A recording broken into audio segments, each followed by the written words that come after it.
everyone, and welcome to another episode of Sherlock Holmes versus Jack the Ripper. Let's get back into it, baby. Shark? Okay. So, we are going to go back to place and not let the FPS drop. I don't know what I'm saying. There we go. We're just gonna go here. I don't know why. What a ridiculous idea to have asked Holmes for something to do. Where on earth am I going to find what he wants? Perhaps that kind Lucy will be able to help me. Well,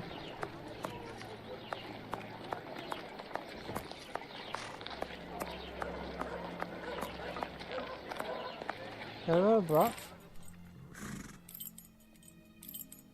I must go to Miss Bella's. There we go. Oh, there's Good Lucy. evening, Lucy. But is something wrong? Good evening, Dr. Watson. Yes, it's my uncle. Oh, He's no longer with us. Please accept my condolences, miss. Thank you, Doctor. But why are you here? Can I help you? but you, My request may sound rather strange, but do you know if there is a butcher's or slaughterhouse in the area where pigs are Yeah.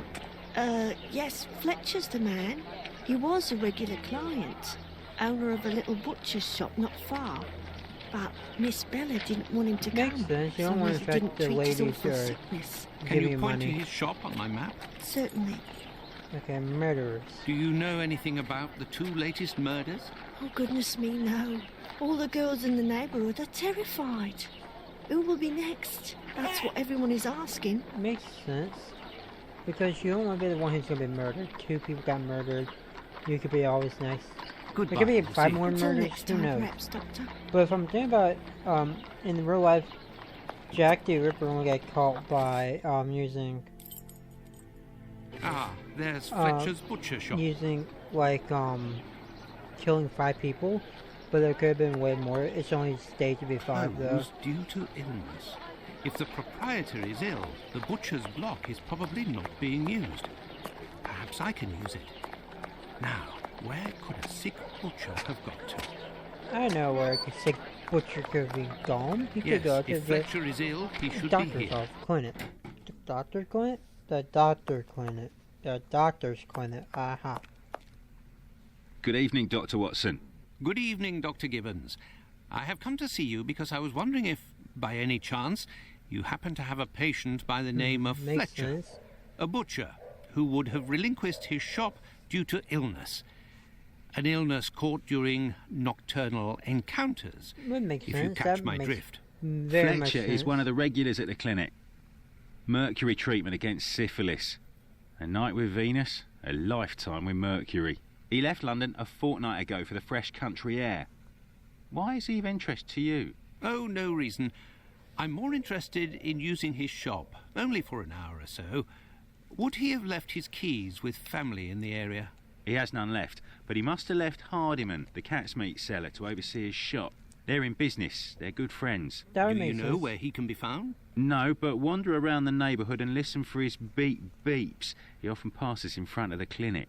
Besides, Makes sense. Okay, let's go listen for the beep boop. I remember doing that from last time.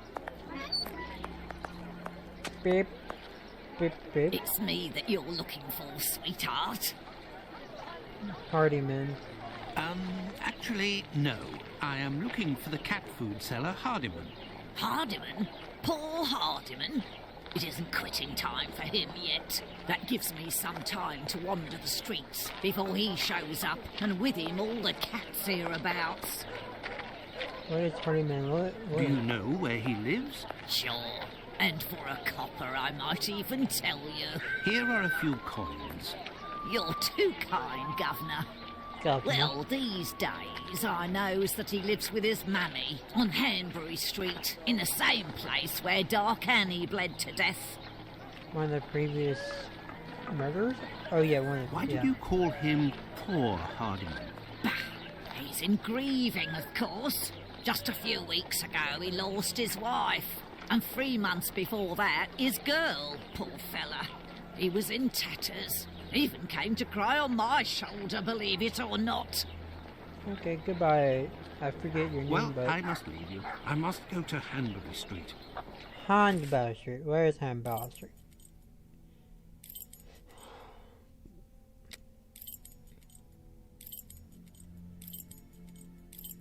I forget. Where's Hanbury Street again? I have no reason to go that way. I have no reason to go that way. I don't.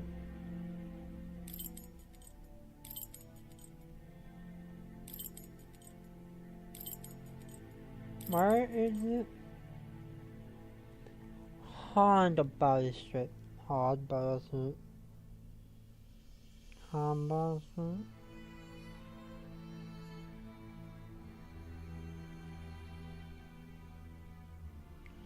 Where was it on the map again? I already. This is the building in which poor Annie Chapman was killed. Beep beep. It's the beep beep man. Party man, I can see, ready? Beep beep. Hello, are you Mr. Hardiman? That's me. Fletcher. Yes, Fletcher. I am Dr. Watson. I have come to see you about Fletcher's shop. I would like to use it for an hour or two, if you have the keys and your rates are reasonable. Do you want to operate on someone in the butcher's? Not at all. One of my friends needs it to prepare pig's heads. Well, why not? Fletcher certainly wouldn't mind, but there's a problem. What is the problem, party man? Problem? How so? This morning, the neighbour above broke his key in the door. The old boy must have already had a drink. So? Well, I tried my best to unjam it with Fletcher's spare key, which is pretty thin, and bam, that one broke too. Hard luck. But if you have the end of the broken key, perhaps it can be fixed. It must still be upstairs. I didn't pick it up. Fletcher has a key too, so I didn't think it was a problem. Fancy, if I just had another key with a simpler blade, I could copy it. I'm great at odd jobs. Fine, I will try to find all of that. Okay. Well, see you later then. Goodbye, sir.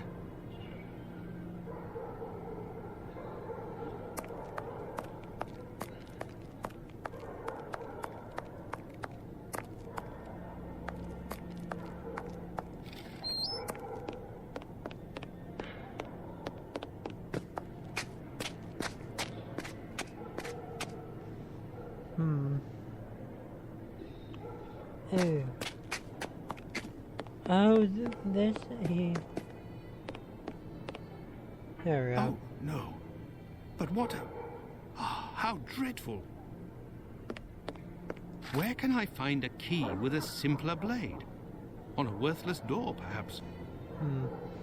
Kebabs, the same as Hardiman's. So he prepares his meat here. Okay, let's see. Go downstairs, I guess. This key was left inadvertently. Indeed, there is nothing terribly precious inside. But what a stench. Nice to talk to you. Have you found everything I need to remake the key? The key. There you go. I think you'll manage with all of this. I'm sure I will, sir.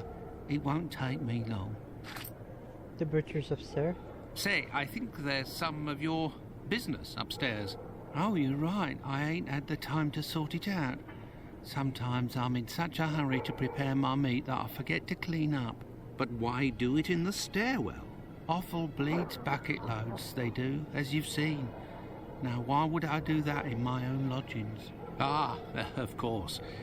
But what about your poor neighbours? They owe it to me, all the times I've helped them out. And I don't have a shop either. Big head. Say, you sell animal meat, isn't that right? Would you know where I could find a dozen small pig's heads? Yeah. The guy who gets me my offal should have some. I'll pay your day's wages if you meet me at Fletcher's butcher shop in 2 hours with the pig's heads. Here's a little advance. I'll do my best, Doctor. Okay. Your building? Yeah. The caretaker of another building told us that the place where your mother lives has a reputation for facilitating prostitutes' activities. Is that true? Sure, the doors are never closed. They come through here like it's Paddington Station. By the way, I heard about your loss. My condolences. Ta, sir. I saw them die slow deaths. Oh, My that's little not girl, fun her face to was hear eaten about. by the diseased. Thank you, my friend, and please forgive me for bringing up such painful memories. Yeah. Go, I must do my rounds, and I will look for what you've asked for. As for me, I will go and find Holmes, and we will go to the butcher's together. Okay. Let's return to Fletcher's butcher shop. Okay. Your heads are on the block inside. Say, you wouldn't be the same chap who bought my whole load the other day. It's possible, but if you want to continue to do business together, you mustn't speak of my presence in the area to anyone. Don't worry, my lord. I'll be as quiet as a church mouse. That makes that's a cool stimuli. Let's go inside. Can I go inside now? Holmes, will you explain the reason and rhyme behind this masquerade? We'll find out. Elementary. We shall conduct an experiment that will allow us to answer a simple question. Does the type of weapon used by the killer correspond to a specific profession? Ooh. Interesting. And here are our sow's heads. Congratulations, Watson. You're welcome, Holmes, but what do you really want to do? Take up a collection? And here are our sow's heads. You're welcome, Holmes, Okay, but... no, that's not what I need. I need to grab something. What am I trying to grab?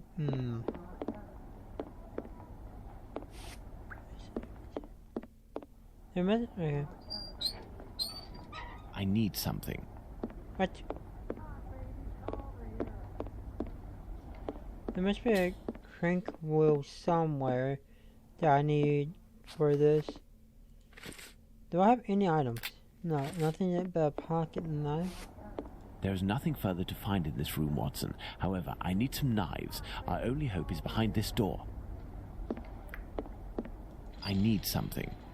Okay, I need to find something that I can use for...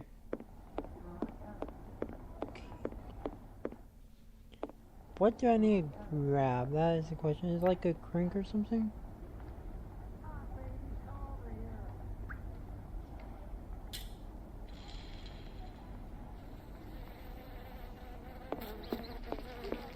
Why do I always try like everything? Okay. There is nothing further to find in this room, Watson. However, Okay, let's see. Okay, I need to figure out how to get this wheel to work.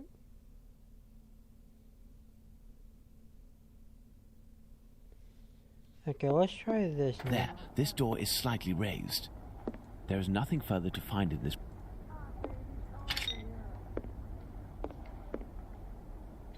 And then we put this on there. Elementary. There we go. While I prepare our experiment, could you find me 2 knives? A small one, somewhat larger than a pocket knife, with a large, sharp blade. We'll need it to separate the bones and to cut through the thick skins. Then find me a long knife that's at least 13 inches long, no shorter, that's sharp and has a thick blade. Fine, Holmes, but I'd like to tell you about Hardiman. Do you know that he prepares his kebabs himself, and... That he owns butcher's tools and uses offal? That's obvious, Watson. Pray, take my magnifying glass and my rule and get started, Watson. Find me these 2 knives. Okay. Let's see. 13 inches. With the rule, I must find a large knife.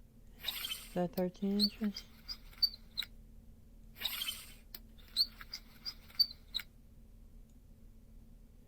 Are you 13 inches?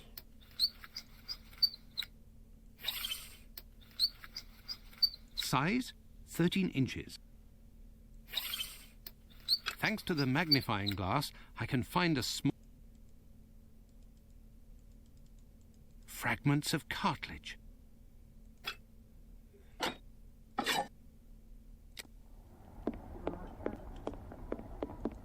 There we go. Here are the knives you asked for. Be careful, they're awfully sharp. Holmes, I must say that this experiment bet is it would making make me me as rather well. uneasy. Comparing animal heads to these But it poor makes women. sense. You're right, Watson, but this somewhat shocking experiment may help to end this massacre and save other victims. You can be sure of that. Look, these pigs' heads are still bloody, which will suit our experiment perfectly. I have a pocket knife and a Well done. scalpel with me. With the 2 knives you just brought me, we have a similar array of weapons as those probably used by the killer. That would We make saw sense. 3 types of throat wounds on the deceased attributed to this man. Those intended to slit the throat, those intended to decapitate, and the more superficial yet mortal wound that led to the death of the unfortunate victim in Dutfield's yard, Miss Stride. With the help of these 4 knives, we are going to try to recreate these wounds on the pigs' heads and see what we can establish about the weapon or weapons used. We may also be able to rule out Miss Stride as a victim of the killer of the other 3. Okay. Intriguing. Aha.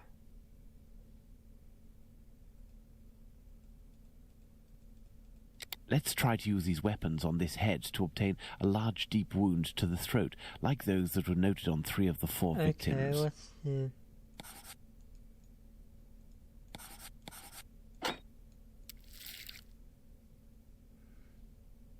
This pocket knife is very sharp, but its blade is too Okay. thin. This little knife is very sharp and has a very wide blade. The wound is too shallow. Makes sense. Look, Watson, this knife easily penetrates the flesh. Okay, so it's definitely that one. Uh-huh.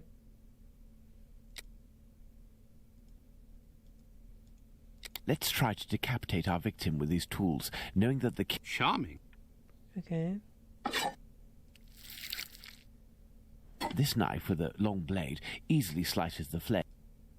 I see. Look, Watson, this little knife with a wide base can easily slice the vertebrae of our porcine friend. We're gonna try every single one, though. With a scalpel, the blade of this pocket knife is too thin to reach the Okay, vertebrae. so it's this one.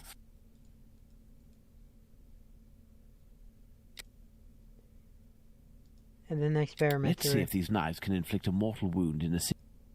Okay, that's... Look, Watson, the blade sinks easily into the Okay, flesh. we figured out the ones. That's what we're gonna see. In using the cutting edge of this Okay, let's see. particularly sharp blade can make a deep gash with one quick slice. It cuts through the flesh easily as the blade is so sharp. See,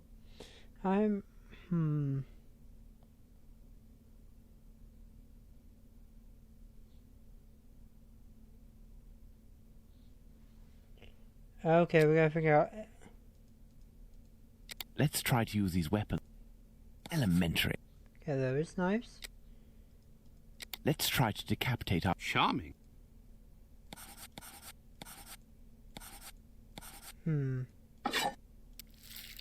This knife with a long blade.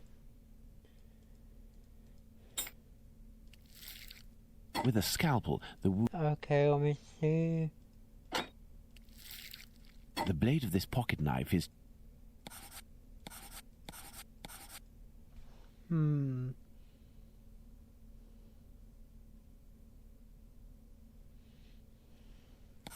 Elementary. Okay. Ah, okay. Let's see if these knives can... Elementary. So they used all the weapons. No, Watson. No, Watson. No, Watson. No, Watson. What?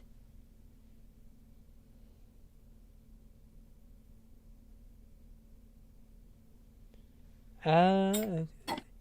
So one that was used on every single one was... That's it, Watson. The big knife. So it might be a With butcher. respect to the opinion of the medical examiners who noted that a butcher's knife with a long blade would have caused the eviscerations on some of the victims, we can assume, Watson, that he only used this type of weapon as it is capable of inflicting all of the wounds displayed. Makes Furthermore, sense. the Dutfield's Yard murder remains attributable, for the moment, to the Whitechapel killer, if we are able to explain why the murderer used his knife in a different manner. Why not go there now? We will try to reenact the killer's actions that night. Our first objective will be to clarify, one way or another, the statements of Constable Smith, as well as this Hungarian by the name of Schwartz. We must also try to find out more about the International Working Men's Educational Club, underneath which the murder took place, perhaps at the Wasp's Nest. Yes, let's go to Dutfield's Yard or wherever, but quickly. I am in urgent need of fresh air. Makes sense. Watson's Let's go office. to the Wasp's Nest. Okay, what? What? Wait, what did I get? Conclusions.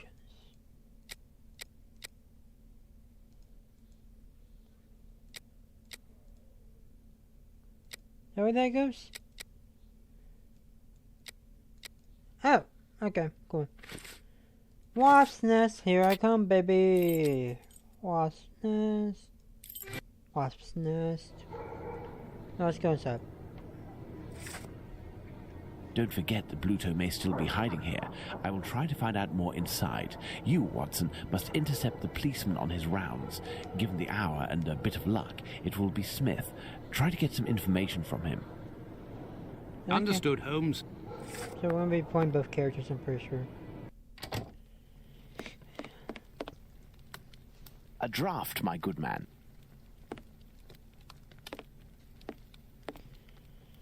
Here, sir. The Whitechapel Tell Killer. me, was it not a mere stone's throw away from here that the Whitechapel killer struck last week?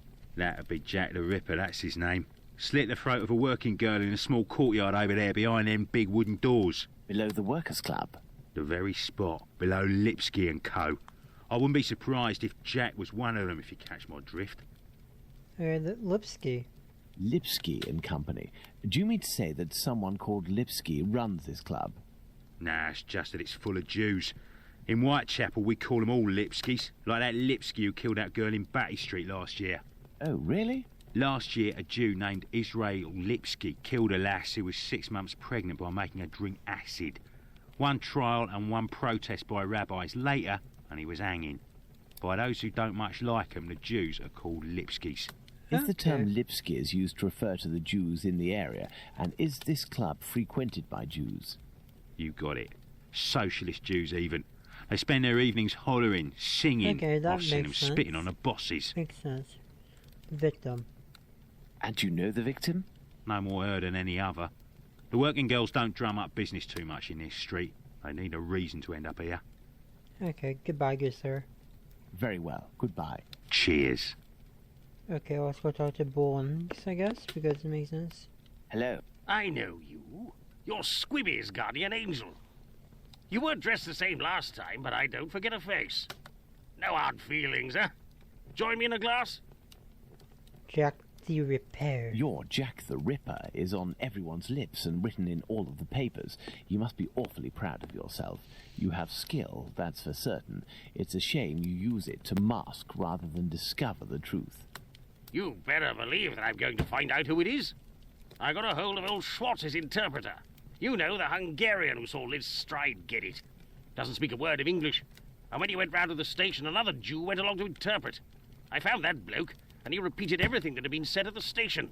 It won't be long before I find these fellows. Okay, many people. Question mark? Your Yeah. Jack the Ripper is on everyone's lips. No, I want this Why one. do you Many say with people. these fellows? Were there several of them? Do you not read the papers, or what? Well, given the rubbish that you read sometimes.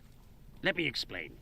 At 12:45 a.m., Schwartz goes down Burner Street towards Fairclough, on the side of the road where the Workers' Club is. A bit further from there, just near Dutfield Yard's wooden doors, a chap and a lady are arguing. The Star said that the bloke wanted to push the girl into Dutfield's yard, but the translator told me that Schwartz saw him pulling her towards the road. She doesn't want to follow. He grabs her by the shoulders and throws her to the ground. She falls. bawls a bit, but not too loudly. Old Schwartz is scared, crosses to the other side, but continues in the same direction. The bloke with the girl notices him and yells, "Lipsky!" At the same time, another bloke at the corner of Fairclough and Burner who was lighting his pipe gets in on the action. He starts coming towards Schwartz in a menacing way, and Schwartz takes to his heels, doesn't see anything else. Once he finds out that a woman got herself killed, he went to testify and identified Longley's stride as the woman he saw getting thrown about. So there were definitely two blokes, mate. But why am I telling you all this? In vino veritas. That's a big Italian I'll take word, my I leave think. then, Mr. Bulling. That's Italian right. is Till cool. next time. Okay, let's see. Now what? First and foremost, I must find P.C. Smith. Hey, Smith.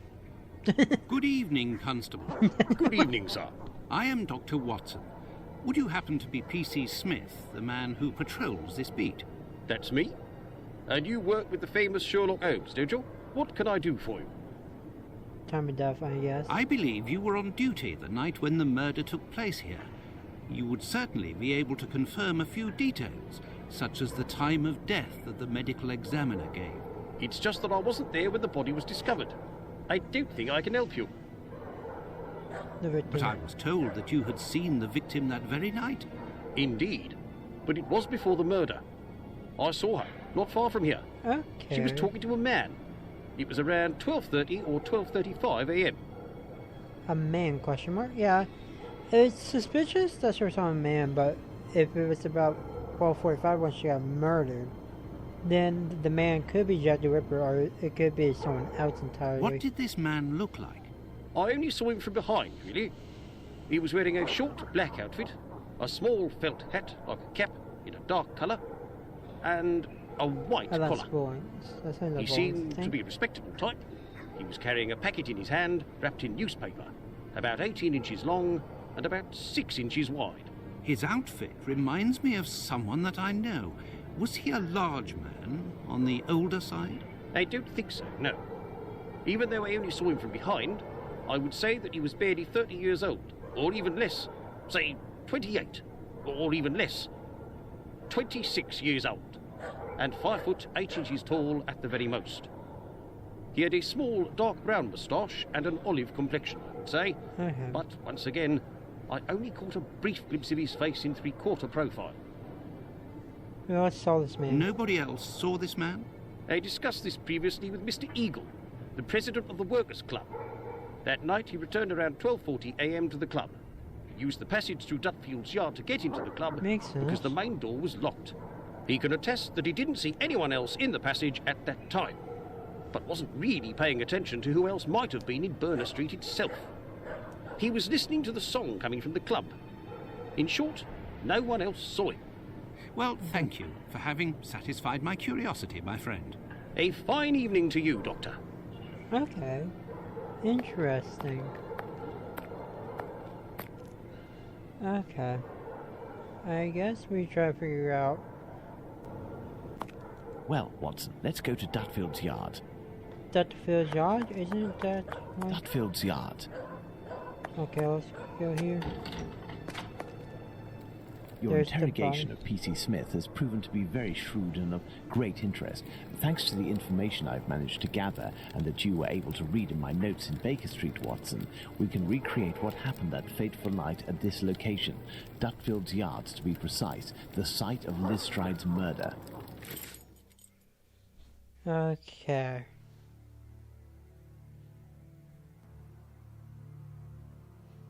So, midnight?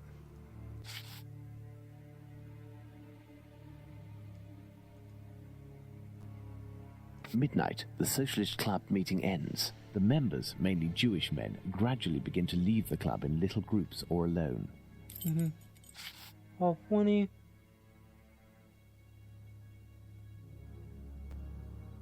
At 12:20 a.m., the American leaves the Socialists Club for some fresh air. The street is deserted. 12:30 to 12:35 a.m., Smith notices Liz Stride talking to the man with the package. Okay, then this is Mr. Urgle. 12:40 a.m., Eagle, the president of the club, enters the Workers' Club via the passageway through Dutfield's yard. He passed through Dutfield's yard. If Liz Stride had already been killed, he would have had to walk over her. That would The make murder, sense. therefore, had not yet happened. So 12:43. 12:43 a.m., Israel Swartz passes by Dudfield's yard and witnesses the attack on Liz Stride. Okay, then 12:44. 12:44 a.m., Schwartz crosses to the other side of the road. The attacker sees him and yells, "Lipsky." The attacker must have shouted to his accomplice at the end of the road, "Lipsky," indicating at Schwartz using his head in an attempt to scare off this undesirable. Okay, 12:45. 12:45 a.m., Schwartz runs away, followed for a short distance by this man. Okay, then 1 a.m., Mr. Diemschutz wants to enter with his cart, but the pony refuses. We know that the murder took place between 12:45 and 1 a.m. Mr. Diemschutz, therefore, must have disturbed the killer. Let's place Liz Stride's murder on the timeline, Watson. I'm going to assume it happened at 12:45 to 1 a.m., the murder of Liz Stride. It took place in this very spot, as the traces of blood were very confined. We will come back to this point in a few moments to elaborate on what could have happened. Okay. Well, we are still missing certain information in order to finish this investigation, Watson. Watson, imagine the victim laid down there on the ground. Her right hand, it is bloody, as is her wrist. Okay. Back. The throat, there is but one clean cut, slightly slanted downwards. The throat, there is. Okay. Her left hand, it is closed around a bag of pastils. The ground is muddy.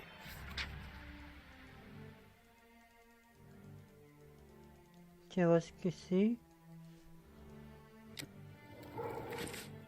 Deduction.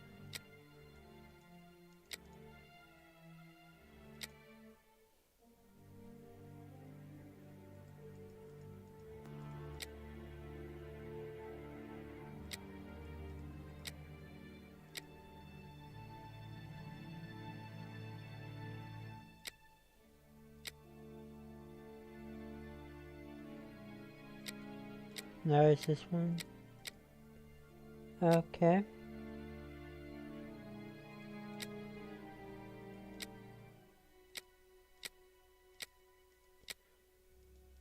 Now, okay.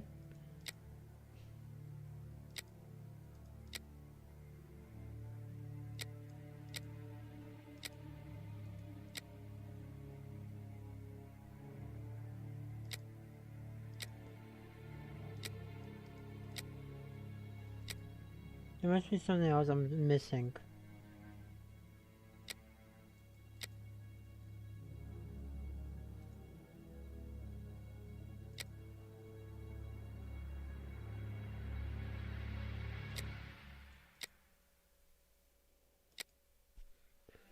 There must be something else I'm missing right now. Let me look around, but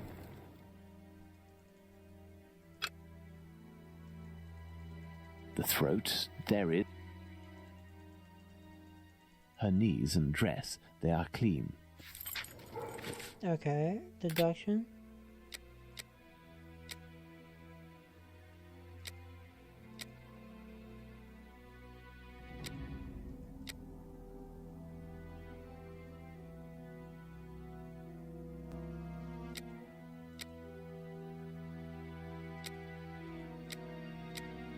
Oh, frick, I messed this up. Oh, no. Huh.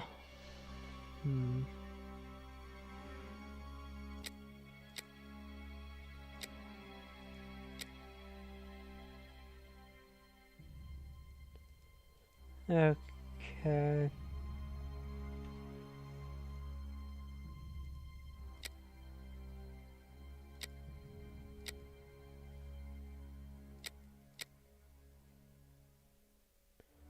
Okay, I think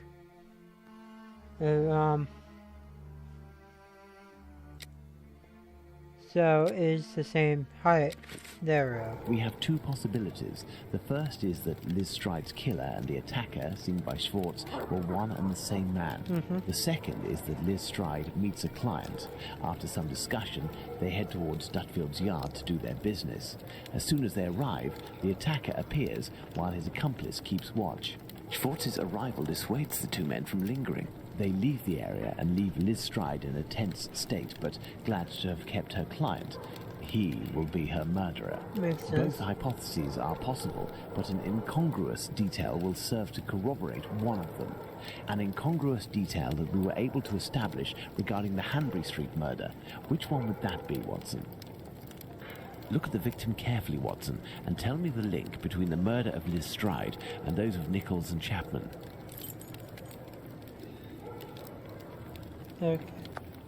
Oh, weren't every victim holding something? I'm pretty sure let me look at something very quickly. Back. Let me look at back at deductions.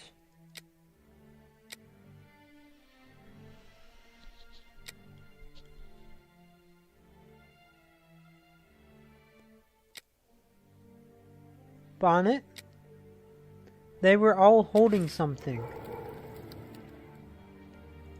The bag of pastels, Holmes. A bag of pastels, indeed, Watson. If this woman had to defend herself against an attacker, why would she have held onto this bag in her hand? It didn't fall because this woman's hand tensed at the moment when she fell to the ground. Therefore, Watson, we know the killer distracted his victim's attention by making them take something out of their pockets. Why didn't he slit her throat like the others? He must have feared a struggle with this strong-willed woman. Why didn't he eviscerate her? Because Louis Diemschutz arrived. Do you think the Whitechapel killer is behind this murder, Holmes? Yes. Yes, and now this murder has been linked to its rightful perpetrator, it will take on deeper meaning when we have examined the facts from that night.